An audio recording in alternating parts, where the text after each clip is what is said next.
slide. Okay, as Edward impatiently waits in the expanding line at John F. K. International Airport, he begins to run the security procedure through his mind already. He silently thinks, my shoes are going to have to be removed. My laptop is going to have to be taken out of my briefcase. I'm going to need to try to find my shampoos and liquid gels and put them in a Ziploc bag. I'm going to have to find a way to modestly remove my sweater, put it on the conveyor belt. And I better hurry up and drink my water before I reach the checkpoint. And Edward, as he glances at his watch, he suddenly realizes that if the people in front of him don't hurry up, he will probably most likely be going standby on the following flight to Baltimore. And as he's thinking, his attention is soon directed towards the front of the line, where he sees an elderly woman, about 75 years old. And she's being scrutinized for attempting to sneak a pocket knife through security. He chuckles and realizes that it is just another day at the office. Edward is a traveling businessman that works for Wells Fargo.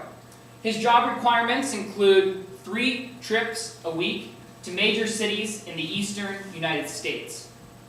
However, long lines, flight delays, and many unexpected circumstances have led to the cancellation of his first 2 trips. This is supposed to be his 3rd trip of the week, and it isn't looking very promising either. Commercial airline travel is becoming more and more hectic with each passing day. Ever since September 11, 2001, airline travel has never really been the same. However, in traveling from point A to point B, nothing beats travel by air. Let's say if you were going to drive from New York to Baltimore, let's see that Edward's going to drive. It's going to take him about 4 hours to get to Baltimore without traffic. On American Airlines, however, it is a 45-minute flight. But is there an alternative to security, lost baggage, and delays? Is there an alternative to speed limits, stoplights, construction, and traffic jams?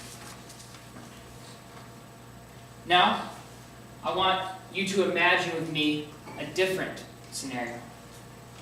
Edward is working on the 20th floor of the Wells Fargo skyscraper in Manhattan, New York, overlooking the Hudson River. And he receives a call that a limo will be waiting for him in 5 minutes at the bottom. So he quickly gets in the elevator and finds the limousine already waiting for him. And next, he boards the limousine, and instead of having to drive 30 minutes to the hard-to-access John F. K. International Airport with a lot of traffic in that area, he is whisked away 10 minutes to LaGuardia Airport, which is a smaller airport, very easy to access. And he arrives at the airport, and instead of going to the terminal to wait in a long line to check his bags and get his boarding pass printed, he is taken directly to the door of this plane. And instead of having to wait 30 minutes for the bags to be loaded, the plane to be cleaned, and for groups 1 and 2 to board first, since he's in group 3, he gets to board immediately. And instead of having people like that on either side of him, in an already cramped airline seat, this is what Edward gets to see on the inside of his aircraft. He is greeted with a plush leather interior and with his choice of beverage already waiting for him. This is how travel was meant to be. No delays, no hassle, no lost baggage, no poor service. I believe general private aviation is not only for celebrities and sports stars. I believe every major business corporation in the United States that requires transportation should be able to cut ties with commercial aviation, because I believe general aviation will enable all of their employees to be on time. It will help your employees to save thousands of hours each year, and it will be much more convenient.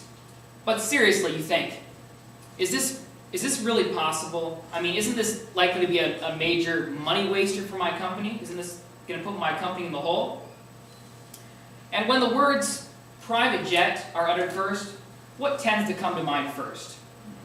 Probably most likely words like rich, famous, luxury, fame, gas guzzlers, celebrities.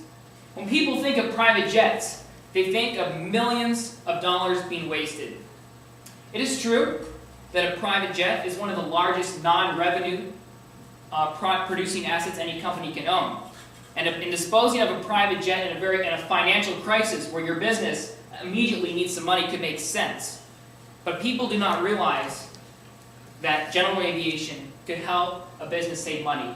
And I propose this morning that general business aviation could actually help a business save thousands. And with more and more general aviation planes being put for sale today, now may be the prime time for your business today to invest, because the prices of these planes are going down. In consideration of a switch to private general aviation, you got to look at what you're going to gain. And right now, I want to show you, give you a scenario of actually how this can help your company save money. Now I'm talking to a room full of CEOs this morning, and a lot of CEOs make big bucks, like for Wells Fargo, and a lot of these people, you're gonna reel in about this much money a year for your CEO.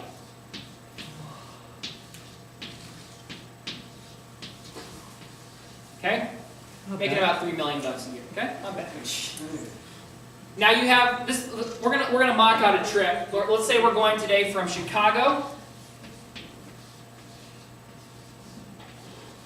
and you're gonna be flying today to New York, or vice versa, whatever.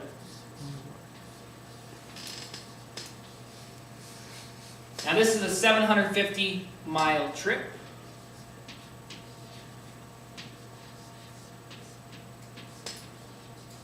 Okay? And you're going to be flying with two vice presidents for your company that make $500,000 each. So we add this together, we're going to get $4 million they're making a year. And usually a CEO is going to work about 2,000 hours a year. So if you divide this number by 2,000 hours,